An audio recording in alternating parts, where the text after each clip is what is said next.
Alright guys, सब लोग ध्यान देंगे। सबसे पहले तो देखो, एक बार 2-3 दिन का गैप हो गया ना, थोड़ा सा छोटा छोटा रिवीजन करते हैं, ठीक है। अगर थेरो डिस्ट्रीब्यूशन दिया है किसका, प्रोबेबिलिटी का, जैसे ये क्वेश्चन है, find the mean and standard deviation from the following probability distribution. तो जैसे x दिया है, उसकी प्रोबेबिलिटी दिया है, तो ये सही है या नहीं, ये पता करने के लिए पहले तो p ऑफ x की टोटल कर लो। ये अगर 1 आती तो इसका मतलब है कि ये प्रोबेबिलिटी डिस्ट्रीब्यूशन बिल्कुल सही है ना। तो इस टाइप के क्वेश्चन में हमें मीन निकालना, वरायंस निकालना, और एक बार वरायंस निकल जाए तो स्टैंडर्ड डेविएशन निकालना, ये एकदम आसान काम है, इसमें कोई दिक्कत जाती नहीं है। दूसरा है calculate mean variance and standard deviation of a number obtained as a result of throwing an unbiased dice, use करो regular method of frequency distribution. तो अगर हम डाइस रोल करते हैं 1 2 3 4 5 और 6 में से कुछ तो भी मिलेगा हमें, सबकी प्रोबेबिलिटी 1/6 1/6 1/6 रहेगी। ये क्वेश्चन आप सॉल्व कर चुके हो, मैंने थोड़ा सा बस सीक्वेंस चेंज किया for the purpose of revision. तो इसमें एक्सपेक्टेड नंबर या मीन, या फिर इसको बोलो expected value, is equal to mean is equal to mu, 7/2 आएगा और वरायंस आएगा। एक बार वरायंस आ गया तो स्टैंडर्ड डिविएशन भी आता। तीसरा क्वेश्चन एक आधा ले सकते हैं कि 2 bad oranges are accidentally mix with 10 good oranges. 3 oranges are drawn at random without replacement from the lot. Find करो mean, variance and number of bad oranges. Regular method of frequency distribution करना है. If there are only 2 bad oranges and we have to draw 3 oranges, it is possible that we may get zero bad orange or 1 bad orange or 2 bad orange. ये question हम कर चुके थे। तो x की value हो सकती है 0 1 या 2, और उसकी जो प्रोबेबिलिटी है या तो first good, second good and third good, या तो फिर कोई एक बैड आएगा 1 2 3 में से, या तो पहला दूसरा दूसरा तीसरा या पहला तीसरा बैड हो सकता है। इससे हमने प्रोबेबिलिटी फाइंड किया और फिर एक्सपेक्टेड वैल्यू मतलब म्यू निकाला, वरायंस निकाला, और उसका फिर स्टैंडर्ड डिविएशन भी निकाल सकते हैं। फिर हमने आगे पढ़ा था बाइनोमियल डिस्ट्रीब्यूशन, है ना। तो हमने ये सब आपके कॉपी में लिखा हुआ है कि हमने 3 कॉइन टॉस किए, प्रोबेबिलिटी या probability distribution of getting head, ये अगर आपको फाइंड करना था तो आप क्या करते थे, इसका सैंपल स्पेस बना लेते थे कि 3 कॉइन टॉस किया तो ये सैंपल स्पेस आता, HHH, HHT, HTH, THH, TTH, HTH, HTT और TTT।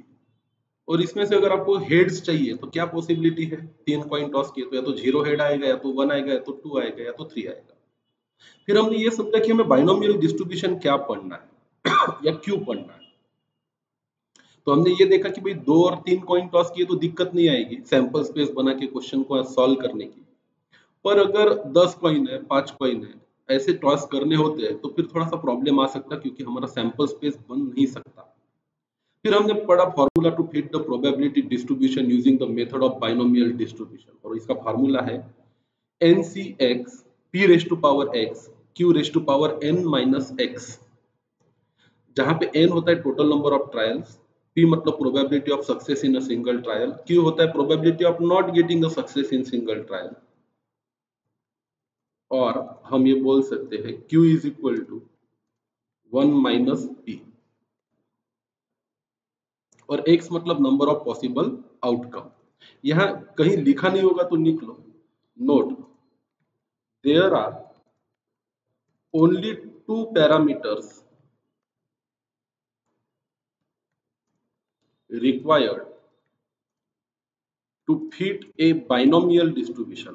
बाइनोमियल डिस्ट्रीब्यूशन किसी भी केस में फिट करने के लिए हमें 2 पैरामीटर चाहिए होते हैं, विच एक होता है n एंड दूसरा होता है p। तो इसके 2 पैरामीटर्स है, n पता है, p पता है, तो काम बन गया। मतलब कितने नंबर ऑफ ट्रायल्स हुए हैं हमारे, p मतलब सक्सेस आने की प्रोबेबिलिटी क्या है, p पता हो तो q ऑटोमेटिकली पता चल ही जाता है, इसमें कोई बहुत बड़ा रॉकेट साइंस नहीं है। और x तो नंबर ऑफ पॉसिबल आउटकम हमें खुद ही ढूंढने होते हैं और उसका प्रोबेबिलिटी डिस्ट्रीब्यूशन करना होता है। तो कोई आपसे सवाल पूछे कि भाई बाइनोमियल में कितने पैरामीटर्स होते हैं, तो आपका जवाब होना चाहिए 2 चीजें चाहिए।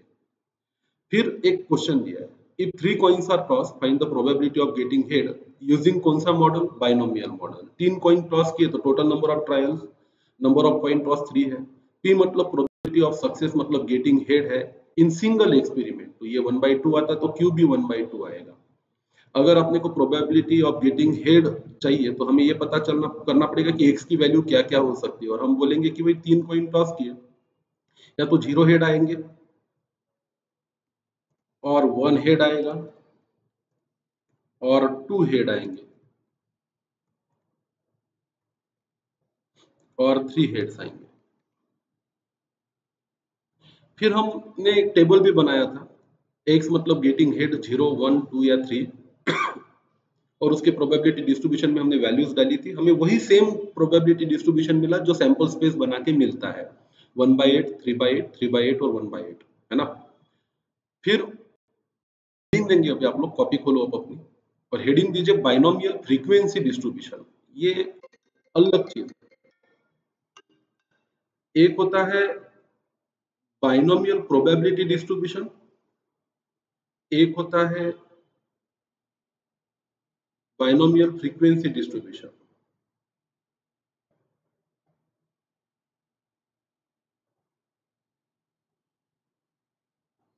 हेडिंग दो।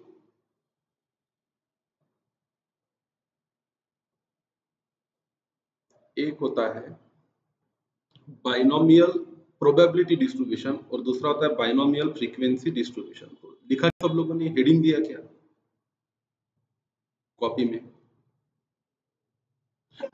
ओके, तो अब लिखो यहाँ पे, we learn that the probability distribution of happening a particular event p of x using binomial distribution is given by probability of happening x is equal to ncx multiplied by p raised to power x multiplied by q raised to power n minus x। ये वाला 2 line लिखो सबसे पहले आप, और इसमें कुछ बात नहीं समझ में आई हो तो पूछो मुझसे। नहीं सर, ये बात हमको समझ गई कि बाइनोमियल का मेथड यूज करके प्रोबेबिलिटी डिस्ट्रीब्यूशन करने के लिए यही फार्मूला यूज होता है, ncx p raise to power x q raise to power n minus x। यहाँ तक क्लियर है? बोलते रहो तो मुझे पता चलेगा, हो गया सर, लिख लिया, समझ गया सर। डन क्या यहाँ पर?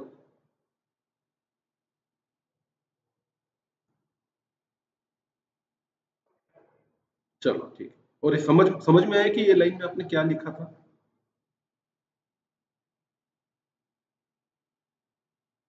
अरे ये लाइन में क्या लिखा, समझा क्या? हाँ या नहीं, कुछ तो जवाब दो यार। ठीक है, फिर नीचे की लाइन में लिखेंगे, how ever if total frequency is given, that is it is given that how many times the experiment was repeated, we can also find the frequency distribution using the binomial model। हम जैसे probability distribution कर सकते हैं, मतलब possible outcome और उसकी probability, उसी तरह पॉसिबल आउटकम और उसको कितनी बार रिपीट किया गया है ये भी ढूंढा जा सकता है। उसके लिए फार्मूला है जिसको हम बोलेंगे F of x, frequency of happening event x, frequency of happening event x, that is f of x। f of x का फॉर्मूला बिल्कुल आसान है, n multiplied by N C X multiplied by P raise to power x multiplied by q raise to power n minus x। मतलब frequency of x भी निकाल सकते हैं, n multiplied by probability of x को अगर आप कर लो तो। लिखो ये formula, where n is equal to total number of times the experiment is repeated और टोटल फ्रीक्वेंसी और समेशन ऑफ फ्रीक्वेंसी मतलब भी टोटल फ्रीक्वेंसी। एन मतलब टोटल नंबर ऑफ ट्रायल्स हमेशा की तरह। अब यहाँ दो एन आए जिंदगी में, एक कैपिटल एन और एक स्मॉल एन। पी मतलब वही probability of success in a single trial, Q मतलब probability of not getting a success in single trial, X is equal to number of possible outcomes. तो कुछ नहीं है, जैसे हम बाइनोमियल का फ्रीक्वेंसी डिस्ट्रीब्यूशन कर सकते हैं उसी तरह हम बाइनोमियल के मेथड से प्रोबेबिलिटी डिस्ट्रीब्यूशन कर सकते हैं, वैसे बाइनोमियल के मेथड से हम फ्रीक्वेंसी डिस्ट्रीब्यूशन भी कर सकते हैं। तो ये लिखना हो जाए तो बताओ मुझे फार्मूला, और ये फिर उसके बाद हम क्वेश्चंस लेंगे। ये लिखना हो गया क्या पूरा, यहाँ से लेकर यहाँ? हाँ चलो लिखो भाई, फटाफट लिखो।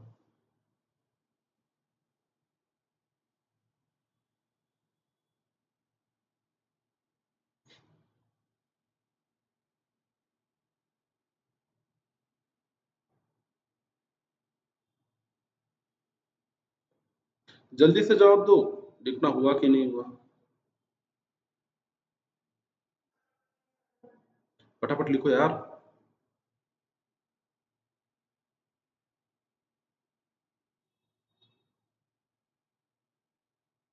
आनंदी आई क्या? नए नंबर पे मैसेज भेजना था आपको। ठीक है।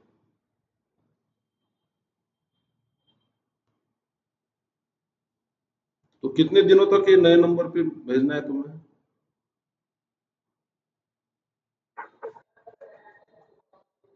ठीक है चलो। ये मैसेज को सेव कर लेना, ये मेरा नंबर, तो फिर वो ब्रॉडकास्ट लिस्ट से आएगा तुम्हें,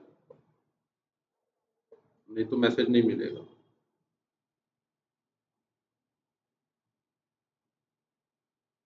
चलो लिखना हो गया क्या?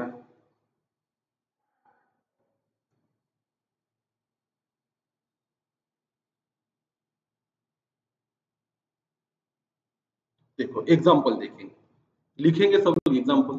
ये शायद आपकी कॉपी में भी होगा, ये एग्जाम्पल आपके नोट्स में होगा। If three coins are toss 10 times, नहीं है क्वेश्चन, देखो यहाँ पे क्वेश्चन में थोड़ा सा बदलाव आया है। 3 कॉइन टॉस हो रहे हैं, पर ऐसा एक्सपेरिमेंट कितनी बार रिपीट हो रहा है बेटा? 10 बार रिपीट हो रहा है। 3 कॉइन को टॉस किया, आपको बोले कि प्रोबेबिलिटी डिस्ट्रीब्यूशन निकालो, बड़ा आसान है। पर अगर 3 कॉइन को टॉस करना रिपीट कर रहे हैं, 3 कॉइन पहली बार टॉस किए, 3 कॉइन दूसरी बार टॉस किए, 3 कॉइन तीसरी बार टॉस किया, 3 कॉइन चौथी बार टॉस किया, ऐसा एक्सपेरिमेंट कितनी बार रिपीट किया? 10 बार। क्वेश्चन है, prepare the table showing the probability distribution and frequency distribution of getting head using कौन सा मॉडल? Binomial model. अब यहाँ पे ट्विस्ट है कहानी में, आपको प्रोबेबिलिटी भी दिखानी है और फ्रीक्वेंसी भी दिखानी है। अब ये सही है ये कैसे पता चलेगा? अगर प्रोबेबिलिटी की सम 1 आती है तो प्रोबेबिलिटी डिस्ट्रीब्यूशन सही हुआ है, और फ्रीक्वेंसी की सम 10 आती है तो फ्रीक्वेंसी डिस्ट्रीब्यूशन सही हुआ है। तो देखो क्या करेंगे अपन, क्या पढ़े अपन यहाँ पे, कैपिटल एन क्या है? Number of times experiment is repeated, मतलब टोटल फ्रीक्वेंसी कितनी है? 10। नंबर ऑफ कॉइन्स टॉस मतलब छोटा एन कितना है? 3। पी मतलब गेटिंग हेड, इसकी प्रोबेबिलिटी है 1/2। और क्यू मतलब नॉट गेटिंग हेड, इसकी प्रोबेबिलिटी आएगी 1/2। तो हमें सबसे पहले प्रोबेबिलिटी डिस्ट्रीब्यूशन करना है और उसके बाद फ्रीक्वेंसी डिस्ट्रीब्यूशन करना है। अब कोई फर्क नहीं है प्रोबेबिलिटी और फ्रीक्वेंसी में, प्रोबेबिलिटी डिस्ट्रीब्यूशन एक बार कर लो जैसे हम हमेशा करते हैं, और उसको एन टोटल फ्रीक्वेंसी से मल्टीप्लाई कर लो प्रोबेबिलिटी को, तो आपको साथ ही साथ फ्रीक्वेंसी भी मिल जाएगी, कोई बहुत बड़ी बात नहीं है। तो बनाओ टेबल, चलो। ना समझ में आए तो पूछो कि नहीं सर समझा नहीं, एक बार और बताओ। समझा क्या ये अपन प्रोबेबिलिटी डिस्ट्रीब्यूशन और फ्रीक्वेंसी डिस्ट्रीब्यूशन में कैसे फर्क करते हैं?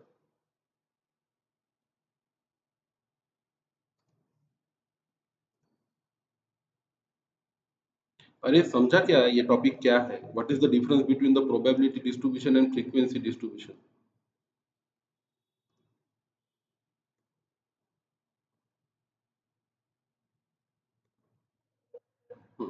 तो चलो टेबल बनाओ।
नीचे नोट लिख लेना कि अगर summation P of x probability की सम अगर 1 आती है तो ये बोला जाएगा कि प्रोबेबिलिटी डिस्ट्रीब्यूशन करेक्टली किया गया है।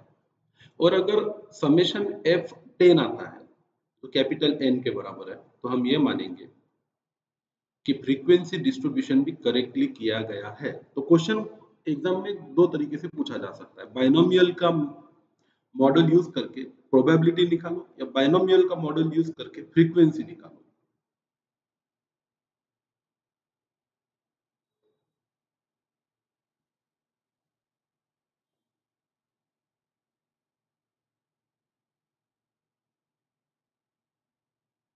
हो गया क्या लिखना?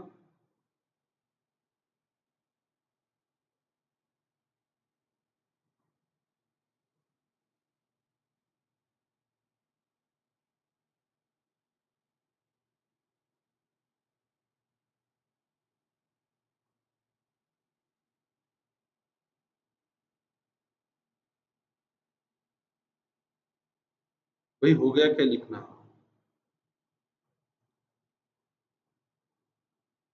अरे गांव वालों, तुम लोगों से सवाल पूछ रहा हूँ, लिखो भी और समझो भी। नहीं समझ में आया तो पूछो, बड़ा आसान है, कठिन ऐसा कुछ नहीं इसके अंदर।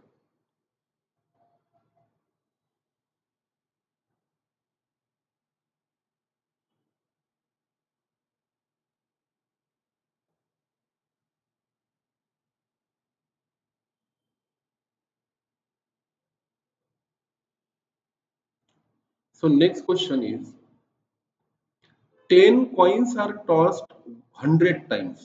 अब क्वेश्चन बहुत आंकड़े देख देख के आपका दिमाग घूम जाएगा। 10 कॉइन टॉस किए कितने टाइम? 100 टाइम। इसमें स्मॉल एन है 10 और number of times the experiment is repeated, capital N is 100। How many times would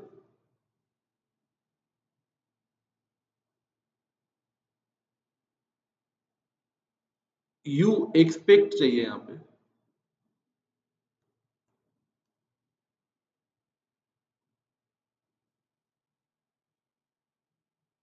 expect चाहिए। How many times would you expect 7 coin to fall head upward? 7 coins पे क्या आने चाहिए? Heads आने चाहिए।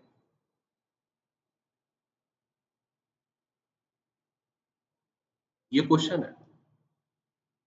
तो ये क्वेश्चन में ये समझो कि आपको क्या करना है, प्रोबेबिलिटी निकालनी है कि फ्रीक्वेंसी निकालनी है। ऐसा पूछा क्या कि what is the probability of getting 7 heads? अरे बाबा, सवाल ये पूछा होता कि what is the probability of getting 7 heads, तो आप पी ऑफ 7 निकालते। और अभी प्रोबेबिलिटी ऑफ गेटिंग 7 हेड नहीं चाहिए, हमें पूछा है how many times would you expect 7 coins to show. कर दो ना फॉल के जगह पे, और आसान कर देते लैंग्वेज को, टू शो हेड अपवर्ड। तो यहाँ पे सॉल्यूशन में लिखेंगे note that the question ask how many times would you expect 7 coins to show head upward. Hence, we have asked to find the frequency of getting 7 heads and not the probability of getting 7 heads. तो हमें इस question को ये समझना पड़ेगा कि question में frequency पूछी है कि प्रोबेबिलिटी पूछी है। तो सवाल है कि कितनी बार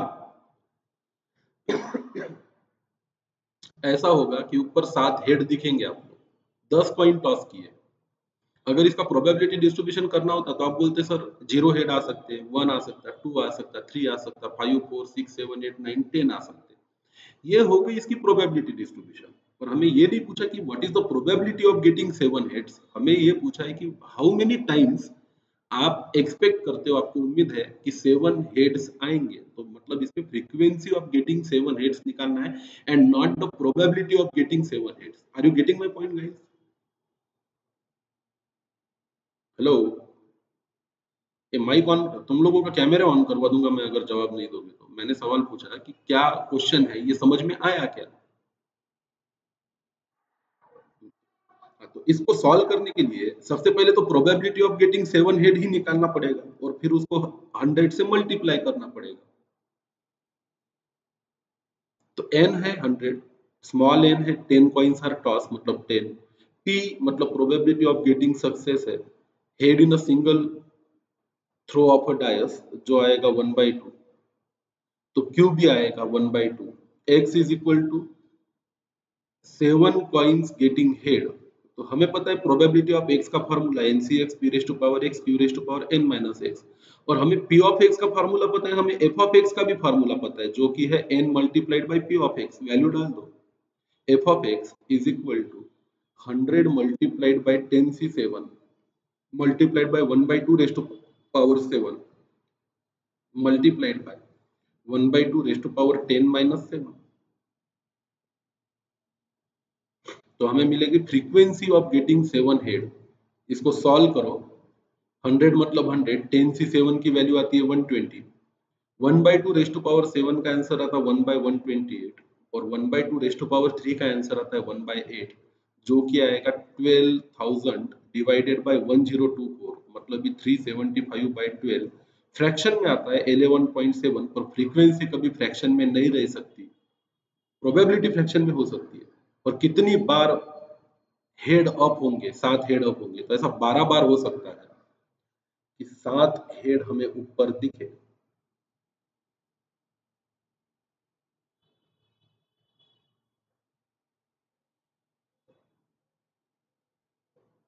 चलो आंसर लिखो इसका। हो गया क्या आंसर लिखना?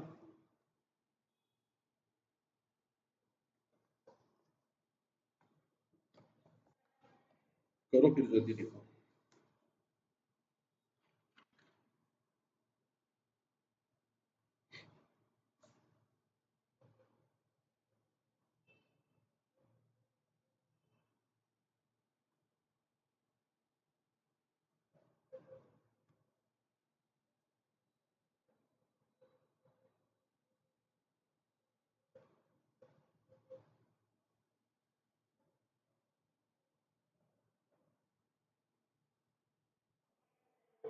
हो गया गाइस, चलो आगे बढ़ते हैं।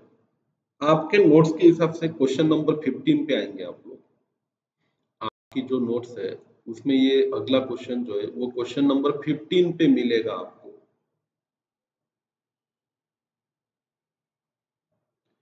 पढ़ू क्या क्वेश्चन? अरे क्वेश्चन पढ़ू क्या?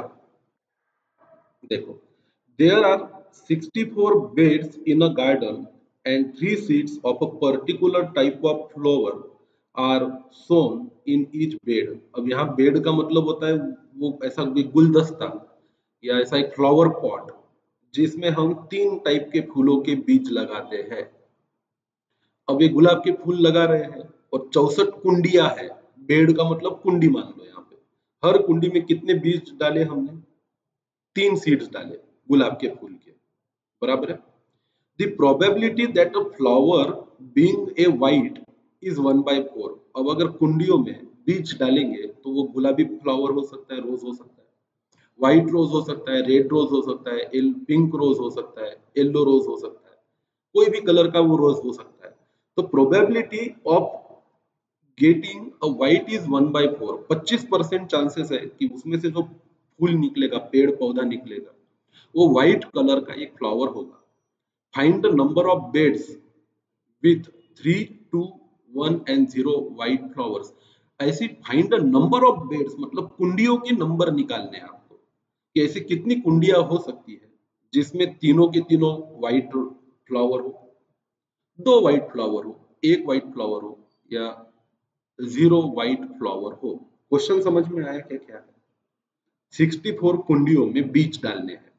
अब ऐसा हो सकता है कि एक कुंडी ऐसी हो जिसमें 3 अलग अलग रंग के फूल निकले हो, एक कुंडी ऐसी हो जिसमें एक व्हाइट है तो 2 येलो है, एक कुंडी ऐसी हो सकती है जिसमें तीनों ही रेड है, एक कुंडी ऐसी हो सकती है जहां तीनों ही व्हाइट हो, या 2 व्हाइट हो, या एक व्हाइट हो, या एक भी व्हाइट ना हो।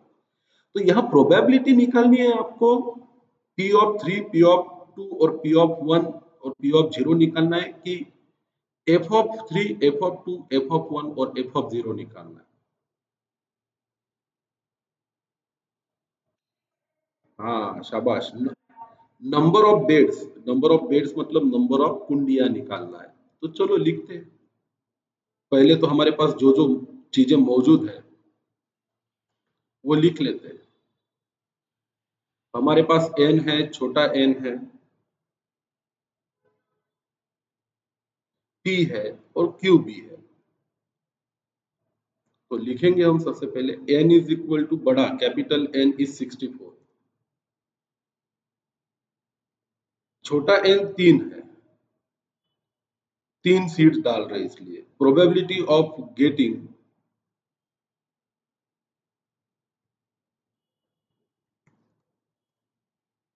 व्हाइट फ्लावर मतलब सक्सेस 1/4 है, तो Q होगा 3/4। X is equal to 3 white flower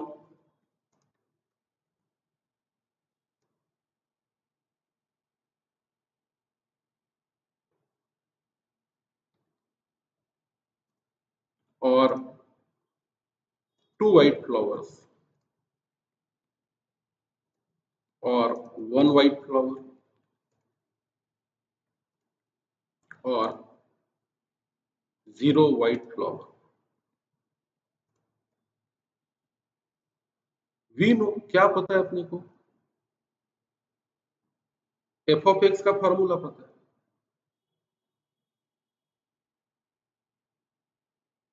तो फिर इस फॉर्मूले में वैल्यू डालेंगे अपन। F of 3, F of 2, F of 1 और एफ ऑफ 0। चलो फिर वैल्यू पुट करो, सॉल्यूशन निकालो। And therefore F of 3 is equal to 64 multiplied by 3c3। p की वैल्यू है 1/4 raise to power 3 multiplied by q की वैल्यू है 3/4 रेज टू पावर 3 माइनस 3। बोलो जी कितना आता है बेटा आंसर इसका? 64 मतलब 64। 3c3 की वैल्यू बताओ कितनी आती है? अरे 1 multiplied by 1/4 raise to power 3 की वैल्यू बताओ कितनी आती है?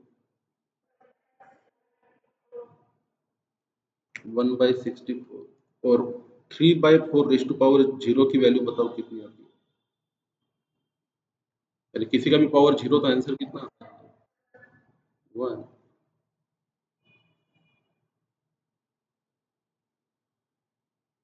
फाइनल आंसर बताओ। 1। तो तीनों ही फ्लावर वाइट हो ऐसा एक कुंडी में देखने मिल सकता है। 64 में से एक ही कुंडी ऐसी होगी जहां तीनों के तीनों फ्लावर क्या है? वाइट है। अब वैसे ही निकालेंगे F of 2। 64 3c2 multiplied by 1/4 raise to power 2 multiplied by 3/4 raise to power 3 minus 2। 64 मतलब 64। भाई 3c2 की वैल्यू बताओ कितनी आती है? 1/4 रेज टू पावर 2 की वैल्यू बताओ।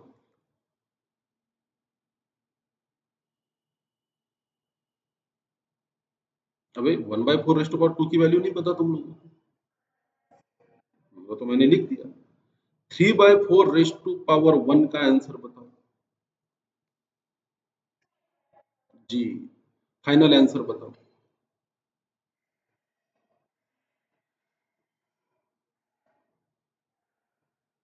अरे फाइनल आंसर बताओ। ए बराबर कर। 9 आता 9। क्या रे 16 4 दा 64 64 64 कैंसल 3 3 दा 9 आएगा ना। हो गया क्या? वैसे ही निकालेंगे अपन frequency of getting 1 white flower. ऐसी कुंडियां निकालो 64 में से जिसमें एक तो भी व्हाइट फ्लावर दिखेगा। 3c1 1/4 raised to power 1 multiplied by 3/4 raised to power 3 minus 1। 3c1 की वैल्यू कितनी आती है? 3। 1/4 रेस्ट टू पावर 1 1/4 और 3/4 रेस्ट टू पावर 3 माइनस 1 मतलब 2 कितना आएगा बेटा? 9 डिवाइडेड बाई 16। Yes dear 27। तो 27 कुंडियां ऐसी दिखेगी जहां आपको एक तो भी व्हाइट फ्लावर दिखेगा ही दिखेगा। और ऐसी कितनी कुंडियां हो सकती है जहां एक भी व्हाइट फ्लावर ना दिखे? 3c0 1/4 raised to power 0 3/4 raised to power 3 minus 0 64 multiplied by 3c0। 3c0 का आंसर कितना? 1/4 रेस्ट टू पावर 0 का आंसर कितना आता? 1। और इसका आंसर कितना आता? 27 डिवाइडेड बाय, फाइनल आंसर कितना? 27। फ्रीक्वेंसी का डिस्ट्रीब्यूशन बराबर हुआ है कि नहीं देख लो। 27 प्लस 27 प्लस 10 64 कुंडियों को बांट दिया। अब उन 64 कुंडियों में 27 कुंडियां ऐसी होगी जहां एक भी व्हाइट फ्लावर नहीं है। 27 कुंडियां ऐसे होंगी जहां एक तो भी व्हाइट फ्लावर है। 9 कुंडियां ऐसी दिखेगी जहां 2 व्हाइट फ्लावर आपको नजर आएंगे। अच्छा, इसको मैं चेंज कर देता। देयर आर 64 बेड्स लिखा है ना, मेरे को बिल्कुल अच्छा नहीं लग रहा है। फ्लावर पॉट कर देता। There are 64 flower pots and 3 seeds of different colors of flower, ऐसा लिखता, are sown in each flower pot। सुनने में अच्छा लगता है। ये बेड क्या चीज होता है? अपन बोलते नहीं उसको bed. The probability of flower being white is 1/4। Find the number of flower pots with 3 2 1 and 0 white flowers। अब सही लग रहा है ये। अब थोड़ा सा क्वेश्चन ऐसा लग रहा है लॉजिकल। चलिए भाई, तो हमने पढ़ा फ्रीक्वेंसी कैसे डिस्ट्रीब्यूट किया जाता है और प्रोबेबिलिटी को कैसे डिस्ट्रीब्यूट किया जाता है। अगला क्वेश्चन आएगा, ये हो चुका है अपना। 5 coins are tossed, prepare a table showing probability distribution of getting a tail, use binomial distribution। we have already done this, ये हम कर चुके हैं। n 5 है, p 1/2 है, q 1/2 है। तो अगर 5 कॉइन टॉस करते हैं तो 0 1 2 3 4 या 5 टेल्स आ सकती है और उसका प्रोबेबिलिटी डिस्ट्रीब्यूशन हमने कर लिया। अगला क्वेश्चन है, 10 coins are tossed, what is the probability of getting 3 heads. Binomial model आपको यूज करना है। तो यहाँ सैंपल स्पेस तो नहीं बना सकते 10 कॉइन टॉस करने का, तो आपने बना लिया उसको 3 हेड्स लेने की प्रोबेबिलिटी, मतलब प्रोबेबिलिटी ऑफ गेटिंग 3 निकाल लिया, 3 सक्सेस। अगला क्वेश्चन था, ए 10 coins are, a coin is tossed 10 times, what is the probability of getting at least 4 heads। at least 4 को हमने दो तरीके से सॉल्व किया था, कम से कम 4, मतलब 4 या 5 या 6 या 7 या 8 या 9 या 10। और अल्टरनेटिवली आपके कॉपी में सॉल्व करके है, हमने बोला था 1 minus getting less than 4 head, मतलब गेटिंग 0 हेड और 1 हेड और 2 हेड और 3 हेड। इसमें थोड़ा सा कष्ट बचता है, मेहनत कम लगती है, तो इसको दो मेथड से सॉल्व किया था, आंसर सेम आया था। अगला था, ये क्वेश्चन भी अपना हो चुका था, find the probability distribution of number of heads in 2 tosses of a coin. एक कॉइन को 2 बार टॉस किया, आपने बनाया था H H H T T H T T. तो इसमें नंबर ऑफ हेड्स कितने आ सकते हैं? 0 हेड्स, 1 हेड्स या 2 हेड्स, और उसकी प्रोबेबिलिटी डिस्ट्रीब्यूशन भी आप लोगों ने कर रखी थी, नॉट अ बिग डील। और इसको बाइनोमियल मेथड से भी किया था, दोनों मेथड से कर रहे हैं। Example number 12. Two cards are drawn successively with replacement from a well shuffled pack of 52 cards. Find the probability of number of kings. Use both method, sample space and binomial method.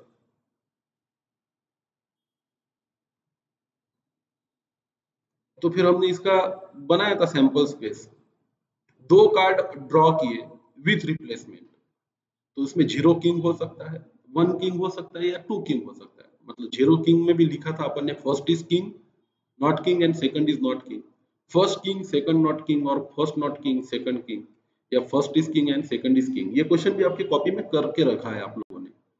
ये हम कर सकते हैं दोनों ही method से, normal method से भी, रेगुलर मेथड से भी और बाइनोमियल मेथड से भी।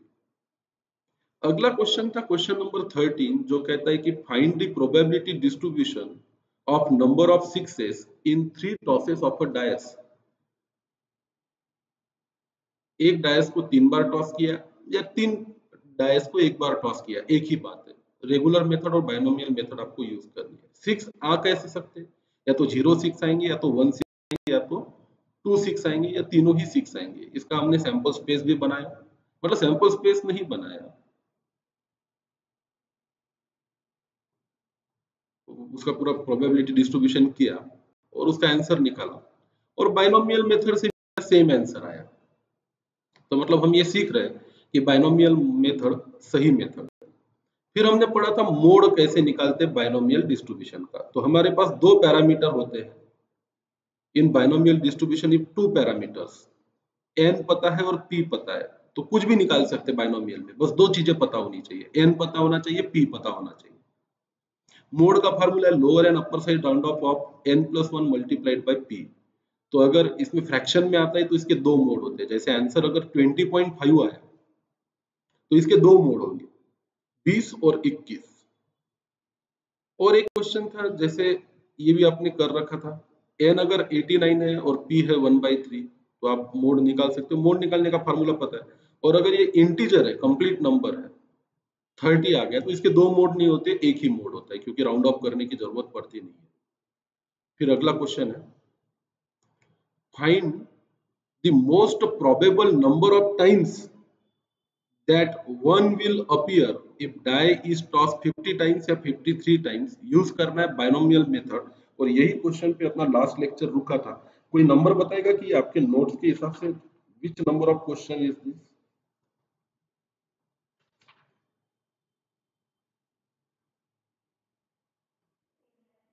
Question number 11। आइए, तो फिर क्वेश्चन नंबर 11 बाकी है ना, कि हो गया था? अरे क्वेश्चन नंबर 11 हो गया था कि बाकी है?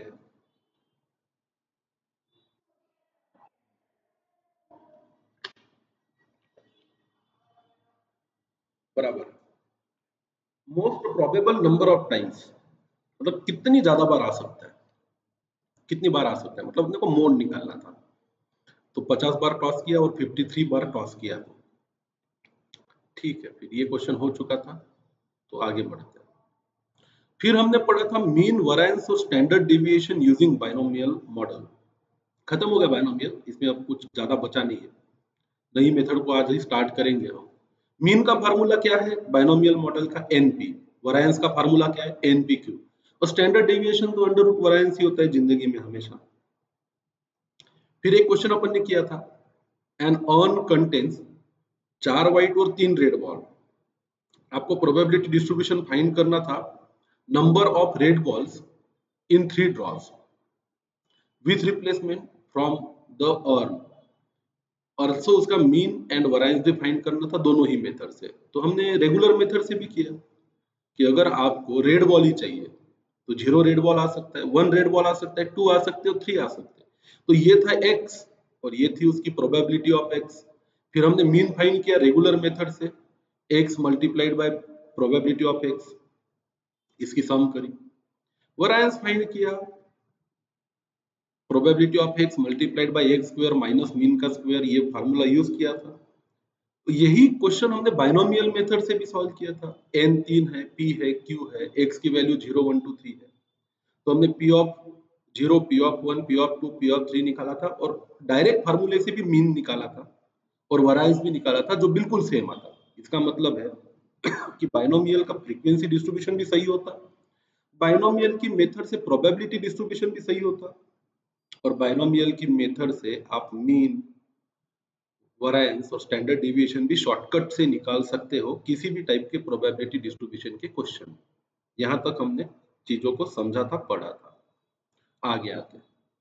अगला है क्वेश्चन नंबर 18 जो कहता है two coins cards are draw with replacement from shuffle pack of 52 cards. Find करो mu and sigma for the number of aces. Use regular method of and binomial method. तो हमने दोनों ही मेथड से इसको किया था और आपने भी बोला था कि सर आंसर आ गया हमारा। अगला क्वेश्चन था a dice is toss twice getting a number greater than 4 is considered as success. Find the variance and probability distribution of number of success. Use regular method और बाइनोमियल मेथड। मेरे ख्याल से ये question में भी किसी को डाउट नहीं होना चाहिए, अपन एंड टू एंड हर क्वेश्चन को एक बार देख रहे हैं ताकि अपन नए मेथड पे चल सके। अगला क्वेश्चन था dice is toss twice success is getting odd number on a toss find the variance and probability distribution of number of success use regular method और बाइनोमियल मेथड। दोनों ही मेथड से हमने कर रखा है इसको और एक्सप्लेन भी हो चुका है ये, तो इसमें अगर किसी को डाउट हो तो पूछ सकते हो, नहीं तो आगे बढ़ सकते हो। फिर अगला क्वेश्चन था in a binomial distribution the mean and the standard deviation 12 है और 2 है, आपको n और p फाइंड करना था। तो ये तो एक इक्वेशन था, इसको हमने सॉल्व, n भी मिल गया, p भी मिल गया। अगला क्वेश्चन था using the formula for binomial distribution find the probability of rolling at most 2 6s in 5 rolls of a dice. At most 2 6s का मतलब क्या होता है? ज्यादा से ज्यादा 2 6, मतलब 0 भी आ सकते हैं, 1 6 भी आ सकता है और 2 6 भी आ सकता है। That is the formula for at most 2 6s। ये कर चुके थे।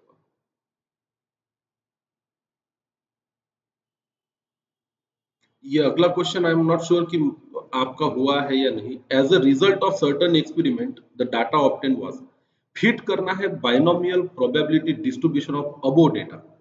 अब सुनो मेरी बात, यहाँ पर क्वेश्चन कैसा है, ये क्वेश्चन आपके हिसाब से कौन सा आएगा बताओ? क्या नंबर किसी को पता है? ये आता 16 नंबर का क्वेश्चन मिला क्या? 16। चलो क्वेश्चन लिखेंगे सब लोग। As a result of certain experiment, as a result of certain experiment data, मतलब चलो भाई जो भी होगा, कोई भी एक्सपेरिमेंट होगा, हमें फर्क नहीं पड़ता। 0 मार्क 8 स्टूडेंट को मिले, 1 मार्क 32 स्टूडेंट को मिला, 2 मार्क्स 34 स्टूडेंट को मिले, 3 मार्क 24 स्टूडेंट को मिले और 4 मार्क 5 स्टूडेंट को मिले। तो हमने 4 मार्क की टेस्ट ली थी सब लोग और ये नंबर ऑफ स्टूडेंट है 40। कितना होता है समेशन है करो तो 8 plus 32 plus 34 plus 24 plus 5, 103 student बैठे टेस्ट के लिए। 8 स्टूडेंट ऐसे थे 0 मार्क मिला, एक स्टूडेंट को 32, 2 स्टूडेंट को 34, 3 स्टूडेंट को 24 और 4 स्टूडेंट को 5 मार्क मिले। अब इसमें आपको बाइनोमियल प्रोबेबिलिटी डिस्ट्रीब्यूशन फिट करना है। अब सुनो ना, बहुत ज्यादा कठिन काम नहीं है।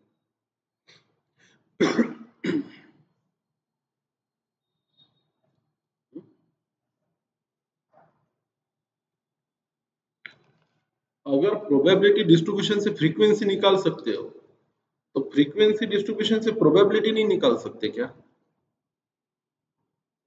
हम्म? गाडीच्या चावी दिसत का? कारमध्ये आहे. घेऊन जा ते. कारच्या ह्याच्यात बोलो क्वेश्चन क्या है? पहले तो क्वेश्चन लिखो और फिर इसको समझो। क्वेश्चन कहता है above data is not of probability distribution, it is the data of a regular type of discrete frequency distribution and we are asked to find the probability distribution using binomial model। दी है frequency, निकालनी है probability. Hence we will have to fill the following table, मतलब हमें x और उसकी frequency दी है, हमें x और उसकी क्या निकालनी है बेटा? प्रोबेबिलिटी निकालनी है। Are you getting my point? अरे आपको मेरी बात समझ में आई क्या? करना क्या है लिख लो पहले और माइक ऑन करके बताओ कि हाँ सर क्या करना है, ये समझ में आ गया। फ्रीक्वेंसी डिस्ट्रीब्यूशन दिया है, प्रोबेबिलिटी डिस्ट्रीब्यूशन निकालना है। अब रही बात कि करना कैसे, इसको तो वो मैं सिखाता हूँ आपको। क्या करना है ये समझ में आया क्या?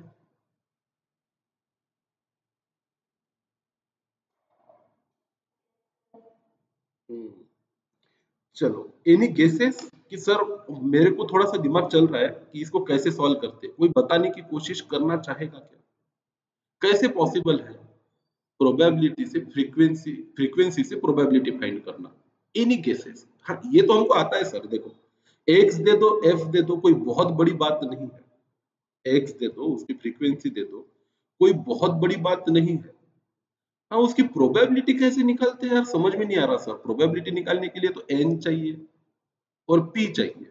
एक्स की वैल्यू तो दी है आपको, एन चाहिए, पी चाहिए। ये दो चीजें जब तक सर मिलती नहीं है, तो नीचे क्या लिखा है, we know to find the p of x using binomial method we must know the value of two parameters, that is n and p। Value of q तो ऑटोमेटिकली आ जाएगी, and value of x is given. तो चलो इस question को solve करने के लिए अपने दिमाग को कुछ ऐसी दिशा में दौड़ाओ कि सर x की वैल्यू दी हुई है 0 1 2 3 4, हमें p ऑफ x निकालने के लिए कम से कम सर दो चीजें पता चाहिए, एक n पता चाहिए और एक p पता चाहिए। सर n भी नहीं पता, p भी नहीं पता, कैसे करेंगे हम वैल्यू फाइंड p ऑफ? हाँ,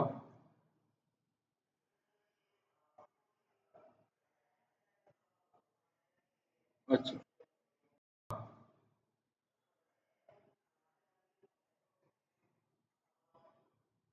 एफ ऑफ एक्स के अपॉन में मतलब 8 divided by 134 103, 32 divided by 103, 34 divided by 103, ऐसे ही बोल रहे हो ना आप? हाँ बोल, ना ना, ऐसे ही बोल रहे हो ना आप? करके देख, करके देख, जो सोहम बोल रहा है वो करके देख। हाँ बोलो। इसने क्या बोला सीधा सीधा, फ्रीक्वेंसी की टोटल 103 है, तो 8 डिवाइडेड बाय 103 करो, वो प्रोबेबिलिटी हो गई उसकी। 32 डिवाइडेड बाय 103 करो, ये हो गई 1 की प्रोबेबिलिटी। 34 डिवाइडेड बाय 103 करो, ये हो गई उसकी अगली प्रोबेबिलिटी। 24 डिवाइडेड बाय 103 करो, ये हो गई 3 की प्रोबेबिलिटी। और 5 डिवाइडेड बाय 103 करो, ये हो गई इसकी प्रोबेबिलिटी। करके देखो होता क्या, तो पी ऑफ प्रोबेबिलिटी की सम 1 आनी तो चाहिए, 1 ही आएगी, क्योंकि डिनोमिनेटर सेम है। 8 divided by 103, 32 divided by 103, 34 divided by 103, 24 divided by 103 और 5 divided by 103। प्रोबेबिलिटी की टोटल तो 1 ही आएगी। अरे हाँ कि ना? पर उन्होंने बोला है कि हमें तुम्हारा लॉजिक सही है सोहम, बहुत सही, पर दिक्कत ये है कि हमें बाइनोमियल मॉडल से ये करने को बोला गया है, कैसे भी करके। हाँ बोलो।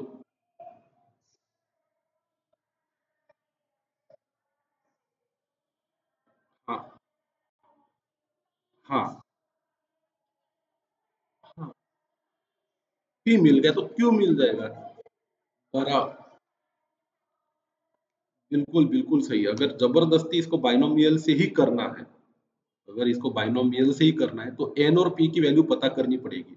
कैसे करेंगे ये तो नहीं पता, पर नॉर्मल डिस्क्रीट फ्रीक्वेंसी डिस्ट्रीब्यूशन से ऊपर वाले क्वेश्चन का मीन निकाल सकते हैं। एक्स और एफ का क्या निकाल सकते हैं, मीन। और मीन बाइनोमियल का फॉर्मूला है एन पी, वहां डाल देंगे, एन मिल जाएगा, पी मिल जाएगा, क्यू मिल जाएगा और प्रोबेबिलिटी डिस्ट्रीब्यूशन हो जाएगा। तो पहले अपन सोहम की मेथड से चलते हैं, बराबर। नीचे लिखेंगे अपन, if we apply a general logic probability distribution of above discrete frequency distribution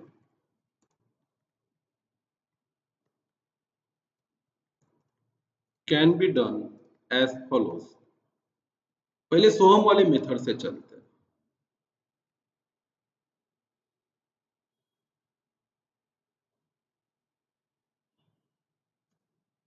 we know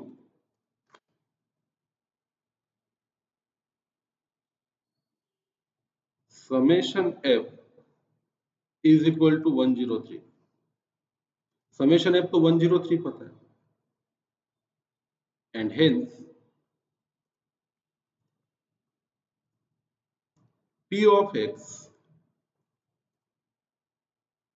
is equal to, फिर सीधा फार्मूला लगा दो, f divided by summation f divided bye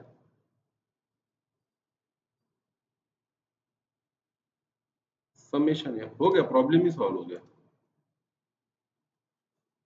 अगर बाइनोमियल को ज्यादा भाव देना ही नहीं है तो अपन, अपने को पूछा गया है हालांकि बाइनोमियल से करो, तो अपन बाइनोमियल से भी करेंगे। आओ फिर ये आएगा, इसकी फ्रीक्वेंसी लिख लेते हैं। फ्रीक्वेंसी कितनी है? 8, 32, 34, लिखते चलो 24 और 5। तो हम इसका P ऑफ x भी निकाल सकते हैं, कोई बड़ी बात नहीं है।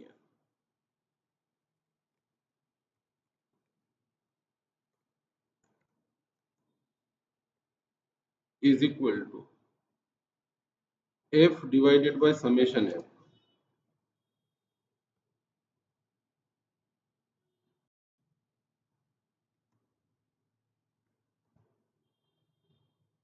चलो फिर यहाँ वैल्यू डालना स्टार्ट करते हैं।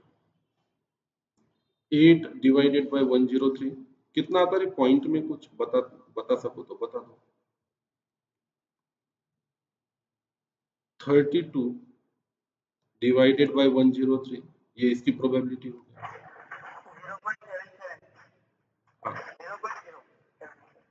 एक बार लिख लेता हूँ, फिर सब लोग अपना करेंगे, कैलकुलेटर पे भी करेंगे। फिर ये आएगा 24 डिवाइडेड बाय 103 और ये आएगा 5 डिवाइडेड बाय 103।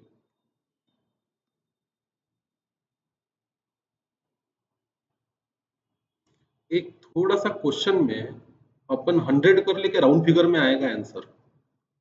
ये 5 के जगह पे ना 2 कर लो आखिरी की फ्रीक्वेंसी, तो होगा क्या, ये समेशन एफ 103 के जगह पे 100 आए, तो मतलब लॉजिक लगाने में आसानी रहेगी अपने को, और कुछ नहीं। तो यहाँ सबको 103 से डिवाइड करने से अच्छा है, वो बहुत ही पॉइंट पॉइंट में आ रहा ना, इसलिए बोला इसको 100 कर लेते, समझने में आसानी रहेगी, कोई प्रॉब्लम नहीं। तो आप 3 का 0 कर दो, या 5 के जगह पे 2 लिख लो, तो हो गई। प्रोबेबिलिटी पॉइंट में भी आती 0.08 है ना, 0.32, 0.34, 0.24 or 0.02. And that's the answer of your question without using the binomial method.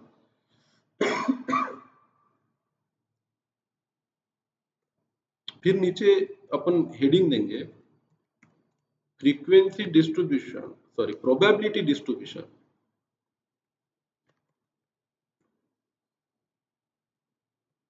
Using binomial model. अब ये था सोहम का रास्ता, जो सोहम ने बताया कि ऐसा कर सकते हैं।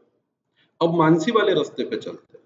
मानसी ने भी एक रास्ता हमारे लिए सजेस्ट किया है कि क्या कर सकते हैं sir.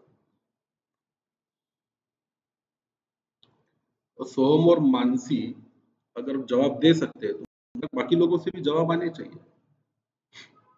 We know to find the P of x using binomial distribution, we must know the value of two parameters n and p.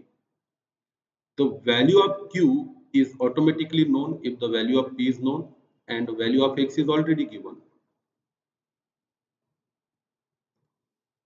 The question is how to find the value of n, p and q. तो मानसी ने इसका रास्ता दिया है, तो लिखते चलो, मेरे साथ साथ लिखो, पीछे मत छूटो, मेरे साथ साथ चलो, पीछे मत छूटो।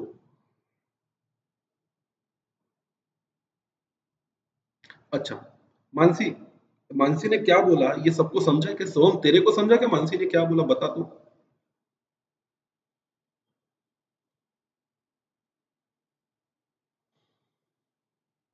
ए सोहम, हर्ष, हाँ क्या बोला, एक बार रिपीट करो तो अपने क्लास में बाकी बच्चों को भी समझेगा। हम्म, कौन सा क्या करूं? अब मैं सबसे पहले क्या फाइंड करूं बता। अच्छा, हाँ, क्या है फार्मूला?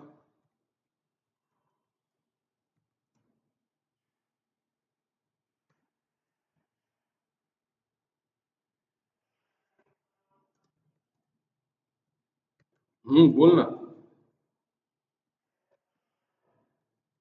हाँ चलो, using the data given in question we can find the mean of discrete series.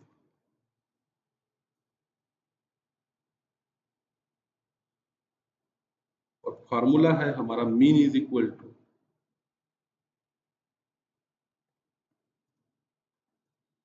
बोलो फार्मूला क्या है? समेशन,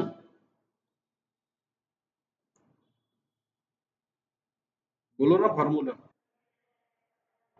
ए एफ नहीं, summation f x upon summation f. हाँ कि ना? बोल, समेशन एफ एक्स की वैल्यू बता कितनी आती है? 180 डिवाइडेड बाय 100 कितना आएगा? 1.8 मीन आएगा इस डाटा का, बराबर है। But as we know, as you know, in case of binomial distribution, mean का फार्मूला क्या है बाइनोमियल डिस्ट्रीब्यूशन का? n into p. तो हम बोल सकते हैं np इज इक्वल टू 1.8।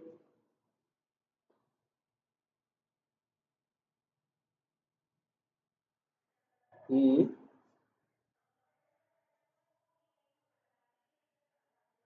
हाँ, कभी नहीं आना चाहिए, एक ही बात है।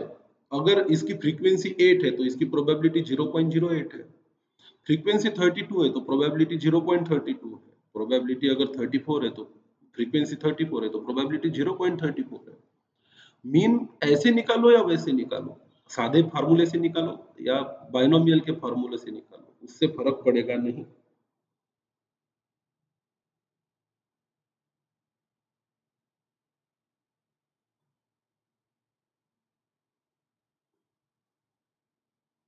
And n is total number of outcome.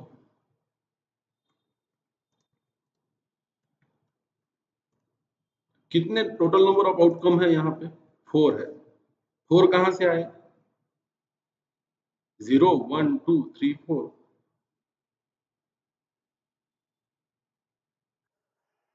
हाँ 5।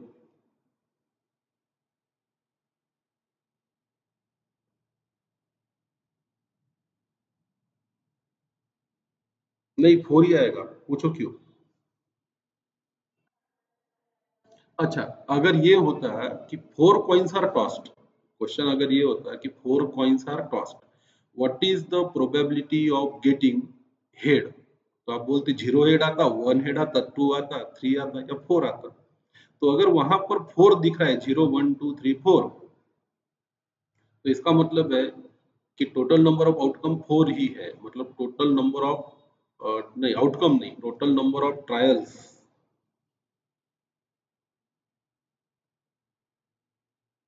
4 है। क्योंकि अगर इसमें 0 है कोई भी प्रोबेबिलिटी डिस्ट्रीब्यूशन में, तो एक्सपेरिमेंट या ट्रायल 4 बार किया गया है तो उसके 5 पॉसिबल आउटकम हो सकते हैं।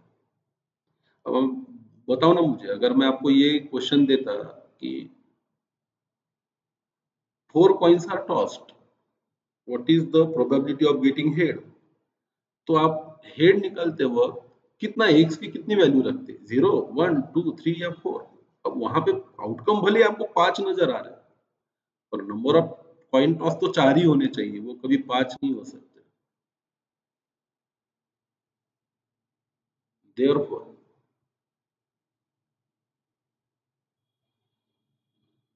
एनपी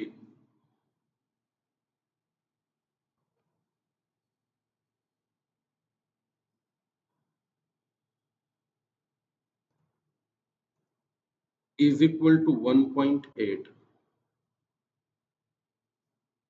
Therefore n की वैल्यू तो पता है 4 है, 4p is equal to 1.8 and therefore p is equal to 1.8 divided by 4. कितना था 1.8 डिवाइडेड बाय 4 करो तो 0.45.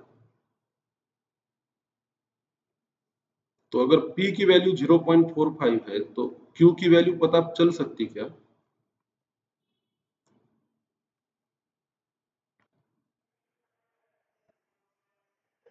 1 माइनस 0.45 इज इक्वल टू 0.55.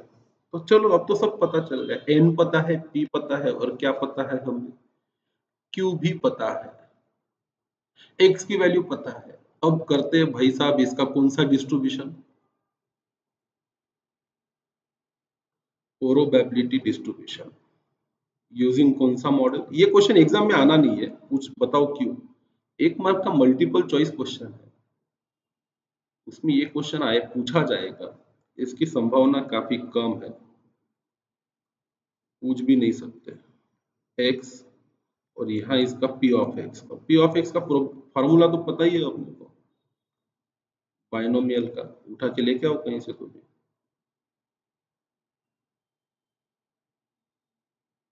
ये रहा.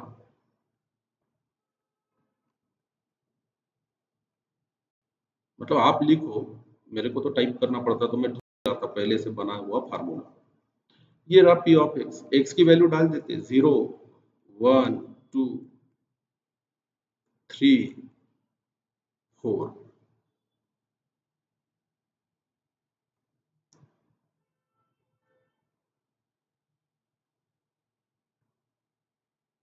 चलो वैल्यू पुट करते. p ऑफ x मतलब probability of getting 0 heads, n 4 है, 4c0 multiplied by 0.45 raised to power 4 multiplied by 0.55 raised to power 4 minus 0, sorry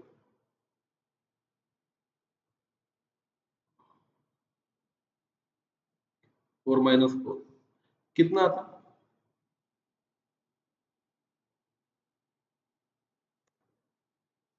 बोलो आंसर बोलो, कैलकुलेटर दिया है भगवान. 0.09. और उधर कितना आया था? क्या हुआ बेटा?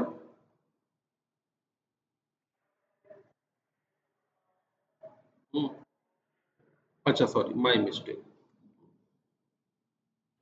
ओके. और यहाँ पे 4 माइनस 0, 0.9 आता क्या?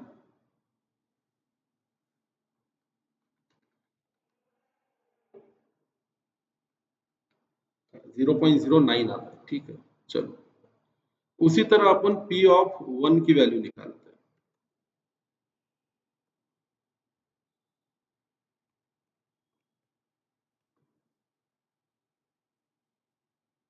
4c1 0.45 raised to power 1 minus 0.55 raised to power 4 minus 1.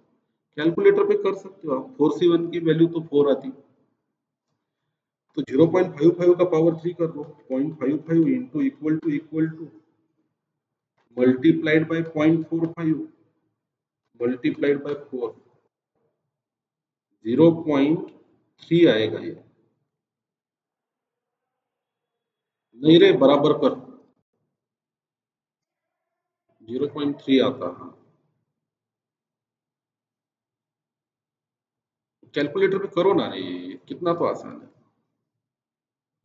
p of 1 तो ऊपर कर लिया था, p ऑफ 2 करते हैं. 4c2, ए 4c2 का आंसर कितना था बोलो?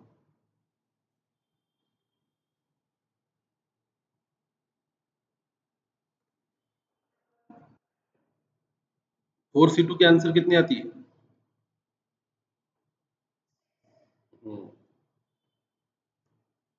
अब देखो क्या करना है, 0.45 का भी स्क्वायर करना है, 0.55 का भी स्क्वायर करना है। तो पहले तो प्रोडक्ट ही कर लो ना, 0.45 मल्टीप्लाइड बाय 0.55 और दोनों का एक साथ स्क्वायर करो, मल्टीप्लाइड बाय 6 कर दो, 0.367 आता। तो 0.37 लिख सकते हैं आप राउंड ऑफ में, इसको 0.30 कर सकते हैं, राउंड फिगर कर लो, 0.37 लिखा तो भी चलेगा। फिर पी ऑफ 3 निकालते हैं। तो सबसे पहले तो मुझे बोलो 4C3 की वैल्यू कितनी आती है? वही आती जो 4C1 की आती। 4C3 की वैल्यू वही आती तो 4C1 की आती, सेम ही फार्मूला बनता, 4 आता है इसका आंसर।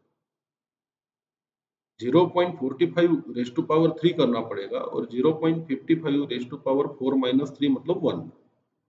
तो आपको करना कुछ नहीं है इस क्वेश्चन में, 0.45 का क्यूब करो। कैलकुलेशन भी अगर आप देख देख के लिख रहे हो तो फिर आप बहुत गलत कर रहे हो, खुद कैलकुलेटर चलाओ।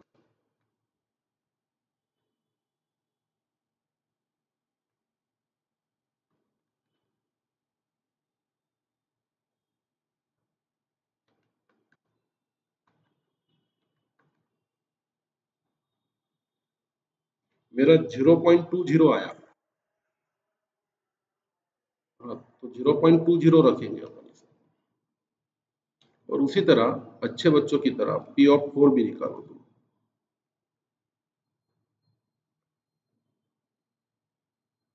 4C4 एक आता, 4C4 का आंसर 0.45 का ही पावर 4 करना है आपको और ये तो 1 हो जाएगा। तो बड़ा ही आसान है इसको आंसर करना।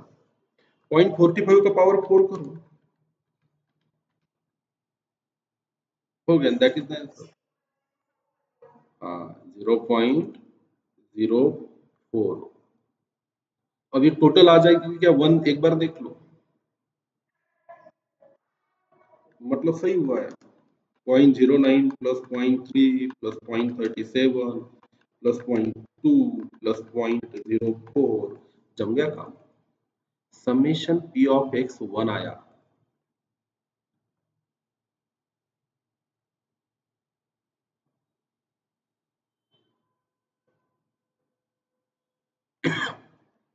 पर एमसीक्यू में पता नहीं, I am still not sure, ऐसे क्वेश्चन नहीं पूछे जाएंगे। क्या फर्क है ऊपर के और नीचे के इसमें? लगभग आंसर सेम है कि चेंज है? 0.08 था उधर, इधर 0.09 आया, उधर 0.32 था, यहाँ 0.30 आया, ऊपर 0.34 था, यहाँ 37 आया, वहाँ 0.24 था, यहाँ 0.2 आया, वहाँ 0.02 था, यहाँ 0.04 आया। थोड़ा सा फर्क है बट चलेगा, पॉइंट टू पॉइंट तो सही आने से रहा। वो भी अच्छा है अपन ने N100 लिया, अगर ज्यादा लेते तो और भी आंसर ये आता।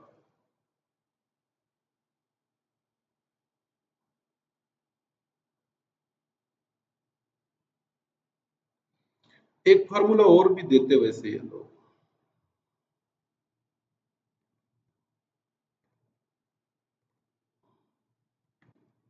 जिसको वो लोग शॉर्टकट बोलते हैं, ये एन वगैरह यूज करने की भी जरूरत नहीं है, इस फॉर्मूले से भी करके देखते हैं। Probability of event x is equal to n multiplied by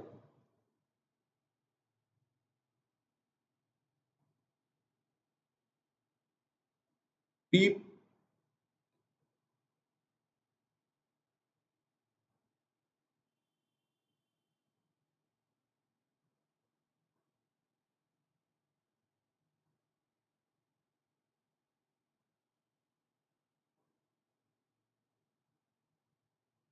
p plus q, वो तो 1 ही आएगा, p प्लस क्यू।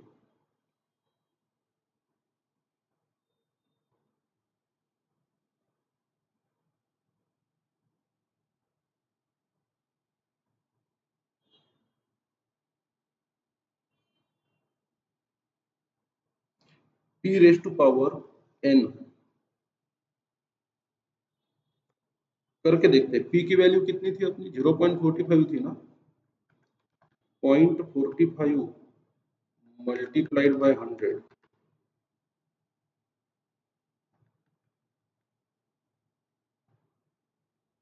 नहीं ये मत करो जान, ये कुछ काम का नहीं है फार्मूला, छोड़ दो इसको, यही सही है, ऐसे ही करेंगे। चलो अगले क्वेश्चन पे चलते हैं। अगला क्वेश्चन आपके नोट के हिसाब से क्वेश्चन नंबर 17 है। Find the probability of success P for binomial distribution. अगर n 6 है, 4 मल्टीप्लाइड बाय प्रोबेबिलिटी ऑफ 4 दिया है is equal to probability of x is equal to 2 दिया है। इस इक्वेशन को सॉल्व कर सकते कि नहीं कर सकते बोलो?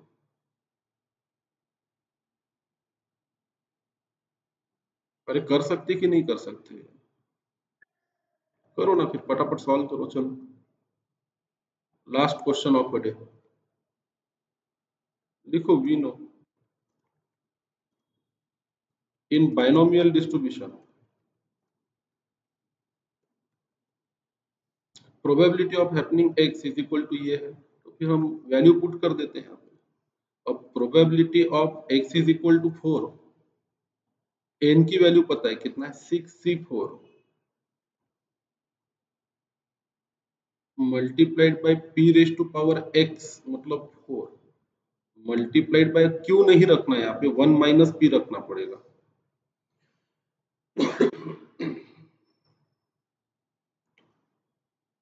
रेज टू पावर 6 माइनस 4 मतलब 2। ये हो गया p ऑफ 4 का फार्मूला। वैसे p ऑफ 2 का फार्मूला लिखते हैं। 6c4 की वैल्यू बताओ तो। ओ हेलो, 6c4 की वैल्यू बताओ। 50 की 15, 15 multiplied by p raise to power 4 multiplied by 1 minus p का स्क्वायर। ये हो गया ये एक इक्वेशन। वैसे ही अपन निकाल सकते हैं यहाँ पे p ऑफ 2। ये क्वेश्चन एग्जाम में आते हैं। 6c2 की वैल्यू बताओ चलो।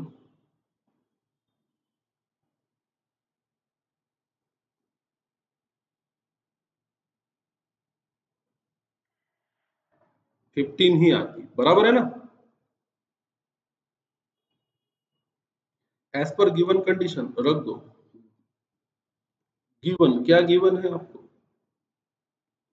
4 multiplied by probability of x is equal to probability of 2। Therefore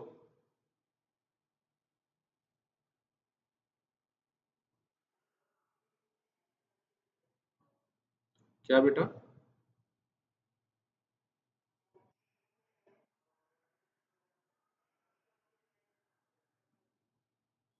क्या बोल रहे हो, मुझे नहीं समझा।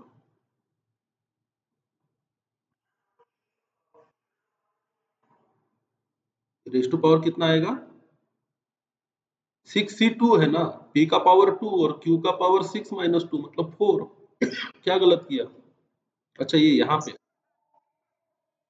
अच्छा अच्छा ये प्रिंटिंग मिस्टेक, ठीक है, लो भाई ठीक कर लिया। p ऑफ 4 की वैल्यू क्या है हमारी? पुट कर दो यहाँ पर। p ऑफ 2 की वैल्यू क्या है हमारी? ये पुट कर दो यहाँ पर। 15 15 को तो पहले ही काट डालो। 15 15 को पहले ही क्या कर दो, कट कर दो। क्या बचा फिर? p raise to power 4, p raise to power 4 को भी क्या कर दो, कैंसल कर दो। ये कट गए इधर से 15, ये कट गया इधर से 15 और p रेज टू पावर 4 भी कट जाएगा। कितना सरल इक्वेशन बन गया है अभी।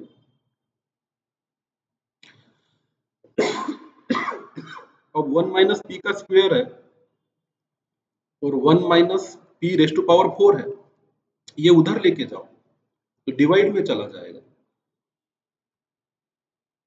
4 is equal to 1 minus p raise to power 4 divided by 1 minus p का स्क्वायर। अब नीचे का कट जाएगा तो ऊपर क्या बचेगा रे? स्क्वायर बचेगा बस। ऊपर 4 बार प्रोडक्ट है, नीचे 2 बार प्रोडक्ट है, हो गया ना। अब 1 माइनस अंडर रूट ले लो। अब इसको एक्सपांड करोगे a minus b whole square को, तो ज्यादा कॉम्प्लिकेटेड होगा, है ना। By taking under root of both side,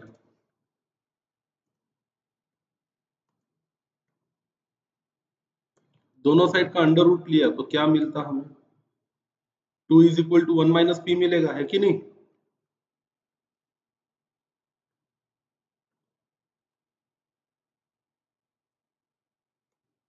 and therefore p is equal to क्या मिलेगा रे,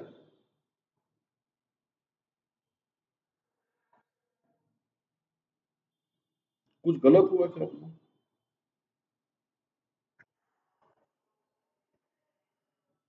वो कहाँ कहाँ कहाँ।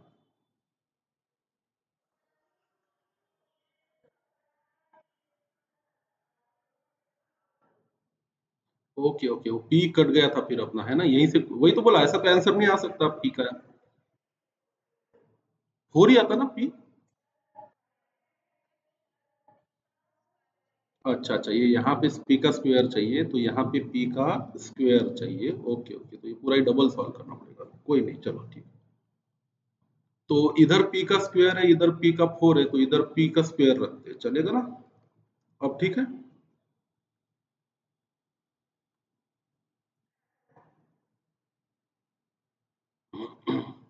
तो 4 मल्टीप्लाइड बाई पी का square is equal to this, तो ये 4 मल्टीप्लाइड बाई पी स्क्वायर खा गए थे अपन, उसकी वजह से प्रॉब्लम आ रही थी, 1 माइनस पी स्क्वायर, हाँ ना, बराबर है अभी।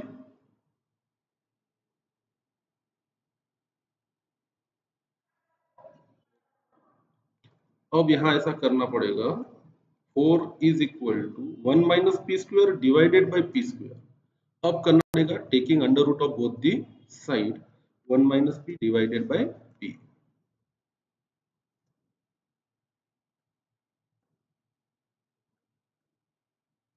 अब सही है।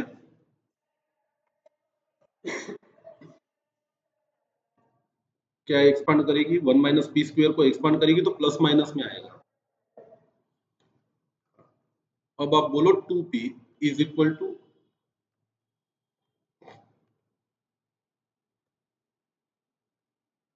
अब डिवाइड का p उधर लेके जाओ तो क्या बनेगा, 2p is equal to 1 minus p।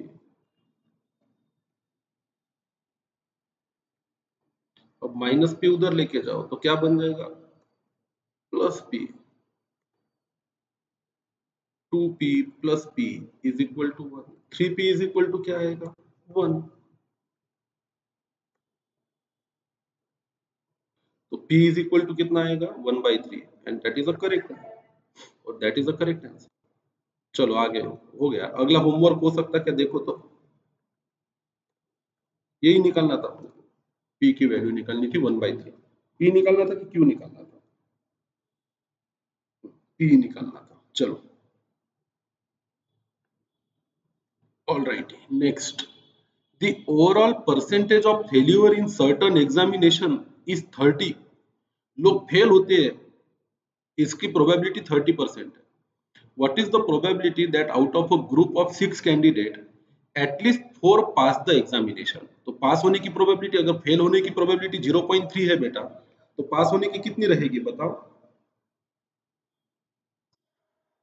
तो आपको P पता है, Q पता है, N इज इक्वल टू 6 पता है, एटलीस्ट 4 का मतलब क्या होता है, कम से कम 4 मतलब 4 और 5 और 6।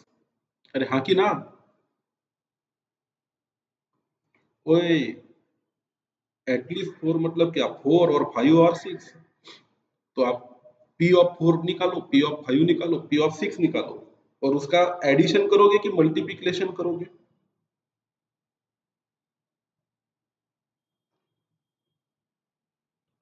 अबे P of 4 P of 5 addition करेंगे। चलो होमवर्क मार्क करो इसमें। फाइंड द बाइनोमियल डिस्ट्रीब्यूशन अगर मीन 12 है और स्टैंडर्ड डिविएशन 2 है। ये क्वेश्चन होमवर्क मार्क करेंगे आप लोग।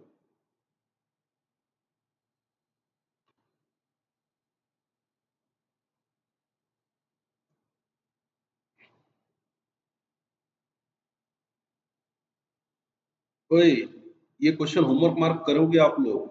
मतलब बाइनोमियल डिस्ट्रीब्यूशन फाइंड करना है तो एन, पी और क्यू, ये तीन चीजें पता कर लो, हो गया काम, और कुछ नहीं है। थीटा बाइनोमियल डिस्ट्रीब्यूशन का मतलब होता है वैल्यू फाइंड करो एन की, पी की और क्यू की। होमवर्क मार्क करो इसको, ये मिलेगा होमवर्क की नहीं मिलेगा। स्टैंडर्ड डेविएशन 2 है तो वरायंस कितना होगा 4, सॉल्व कर लो, हो गया काम। An experiment succeeds twice often as it fail. एक एक्सपेरिमेंट दो बार सफल होता है तो एक बार फेल होता है, मतलब प्रोबेबिलिटी, तीन बार अगर कोई एक्सपेरिमेंट करो तो एक बार फेल होगा तो दो बार सफल होगा, मतलब पी की वैल्यू 2/3 है तो क्यू की वैल्यू 1/3 है। ये बात समझ में आई क्या आपको? हाँ, तो आगे क्या दिया, what is the probability that in next 5 trials there will be 3 success. तो पी ऑफ 3 निकालो। अब पी की वैल्यू 2/3 है, क्यू की वैल्यू 1/2 है। अगले 5 ट्रायल में मतलब एन की वैल्यू 5 है, 3 सक्सेस मतलब प्रोबेबिलिटी ऑफ 3 निकालो। एटलीस्ट 3 सक्सेस, कम से कम 3, मतलब 3, 4 या 5। कर सकते हो कि नहीं कर सकते बोलो?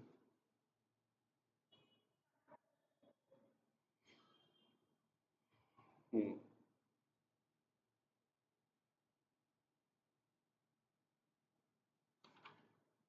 अगला क्वेश्चन है, फाइंड द बाइनोमियल डिस्ट्रीब्यूशन जिसका मीन 3 है और वरायंस 2 है। अब बाइनोमियल डिस्ट्रीब्यूशन फाइंड करना मतलब क्या? एन और पी की क्या पता करना बेटा? वैल्यू। एन, पी और क्यू पता है तो बाइनोमियल डिस्ट्रीब्यूशन पता चल गया। फिर एक्स की जो चाहे वैल्यू दे दो आप, हम उसको कर लेंगे। इसमें भी एन, पी और क्यू फाइंड करना है।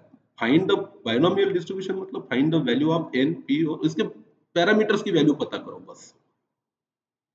अगला क्वेश्चन है, ब्रिंग आउट द, क्या है ये, फॉल की इन, फॉल की होना चाहिए, फॉल्ट होना चाहिए,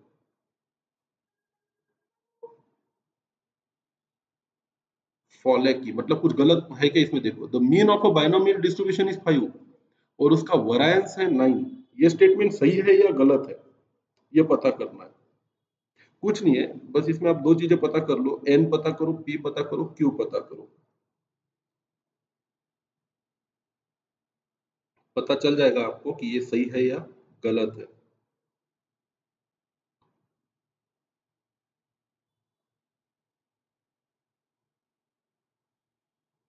अगर p की वैल्यू एक से बड़ी आती है या q की वैल्यू एक से बड़ी आती है तो ये स्टेटमेंट फॉल्टी है। समझ में आया क्या आपको? कोई हिंट, हिंट समझी क्या? इसमें कुछ प्रॉब्लम है क्या? प्रॉब्लम तभी रहती है जब p की वैल्यू एक से बड़ी या q की वैल्यू एक से बड़ी आ जाए तो ये फॉल्टी है, कुछ तो भी प्रॉब्लम है इसमें, वो ढूंढना है आपको, मतलब npq की वैल्यू ढूंढनी है बस, सिंपल। अगला है, if the probability of a defective bolt is 0.1, find the mean and standard deviation for the distribution of defective bolt in total of कितना, 500। तो सबसे पहले तो नट बोल्ट लगाया है हमने, वो जो लगाया नट बोल्ट या स्पेयर पार्ट वो डिफेक्टिव होगा, इसकी प्रोबेबिलिटी कितनी है 0.1। तो वो अच्छा होगा, इसकी प्रोबेबिलिटी कितनी है 0.9। तो P है 0.1 तो Q है कितना 0.9। तो आपको P पता है, Q पता है, N पता है, यहाँ पे 500।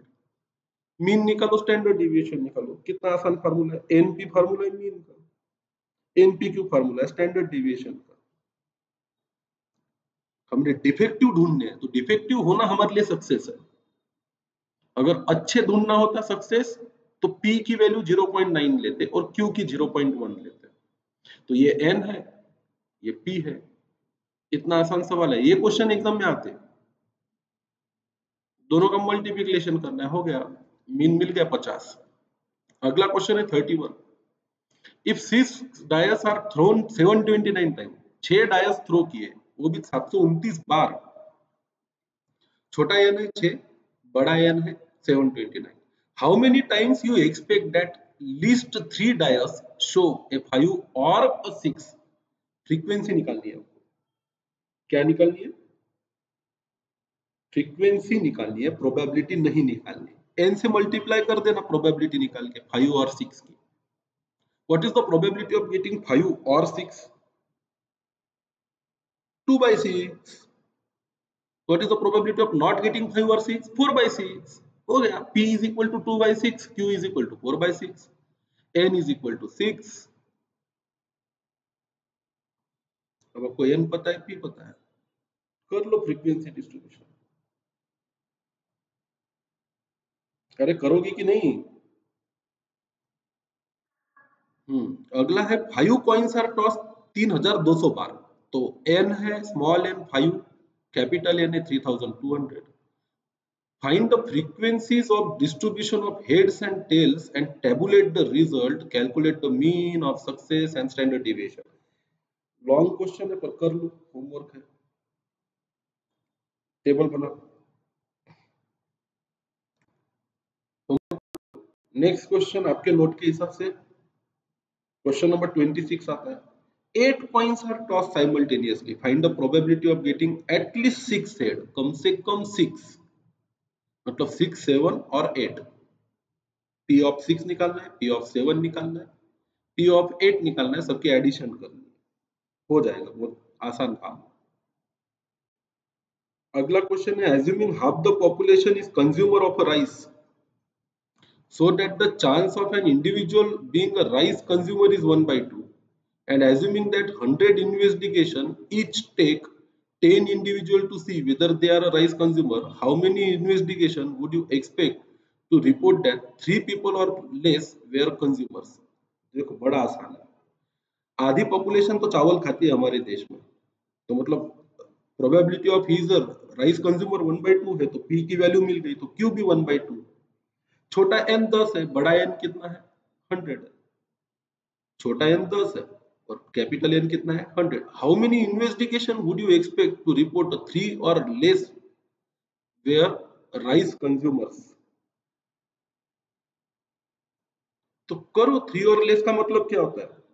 0, 1, 2 और 3। पी ऑफ 0 निकालो, पी ऑफ 1 निकालो, पी ऑफ 2 निकालो, पी ऑफ 3 निकालो और सबको 100 से मल्टीप्लाई कर दो तो नंबर ऑफ पीपल मिल जाएंगे। इसका आंसर 17 आता।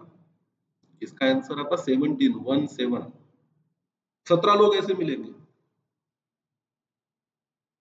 जो चावल खाते हैं। अगला, a dice is tossed thrice. If getting 4 is considered as success, find the mean and variance of a probability distribution of number of success. कौन सा बड़ा काम है? एनपीक्यू करना है, होमवर्क मार्क करो। डिटरमाइन द बाइनोमियल डिस्ट्रीब्यूशन जिसका मीन है 9 और उसका स्टैंडर्ड डेविएशन 3/2 है। डिटरमाइन बाइनोमियल डिस्ट्रीब्यूशन मतलब n निकालना, p निकालना, q निकालना, बस। If the sum of a mean and variance of a binomial distribution 4.8 है, for 5 trials, n दिया है, सम दिया है, डिस्ट्रीब्यूशन फाइंड करो, मतलब n p q की वैल्यू फाइंड करो, इक्वेशन आएगा, सॉल्व करना है, होमवर्क है। If the probability that a man age 60 and will live 70 is 0.65, what is the probability out of 10 men now 60 at least 7 will up to the 70? ये तो बहुत आसान है। इसमें आपको P पता है, Q पता है, N है 10 और एटलीस्ट 7 का मतलब क्या होता है? कम से कम 7। मतलब P of 7 निकालना है, P of 8 निकालना है, P of 9 निकालना है, P of 10 निकालना है। ये भी होमवर्क है, करो। अगला क्वेश्चन, अच्छा चलो ठीक है, यहाँ तक मतलब आपके टेक्स्ट बुक का एग्जाम्पल नंबर 31 तक आपको क्या करना है? सॉल्व। इसके बाद बाइनोमियल के कितने क्वेश्चन बचे? बहुत है, बहुत क्वेश्चन है। फिर अपन नए डिस्ट्रीब्यूशन पे जाएंगे, पॉइसन डिस्ट्रीब्यूशन। पॉइजन नहीं है वो, पॉइसन है वो, इससे भी आसान है। उसमें तो 2 पैरामीटर भी नहीं है, एकमात्र पैरामीटर है, सब कुछ गिवन ही रहता है, चुटकियों में आंसर आता है, कितने भी बड़े प्रोबेबिलिटी का। फिर बड़ा इंटरेस्टिंग है जिसका नाम है नॉर्मल डिस्ट्रीब्यूशन, और उसी तरह से अपना ये सिलेबस पूरा खत्म हो जाता स्टैटिस्टिक्स का, सीए फाउंडेशन का। फिर अपन रीजनिंग वाला पार्ट स्टार्ट करेंगे, लॉजिकल रीजनिंग, वो भी बहुत आसान और इंटरेस्टिंग है। नोट्स तो मैंने दिए, आप चाहो तो खुद ही सॉल्व कर ले सकते हो आधे से ज्यादा क्वेश्चन। इसको नॉर्मल डिस्ट्रीब्यूशन को टाइम लगेगा और कम से कम 7 से 8 दिन चलेगा ये चैप्टर। तो चलो मिलते हैं फिर। अगले लेक्चर में कल होमवर्क करो। हाँ बोलो।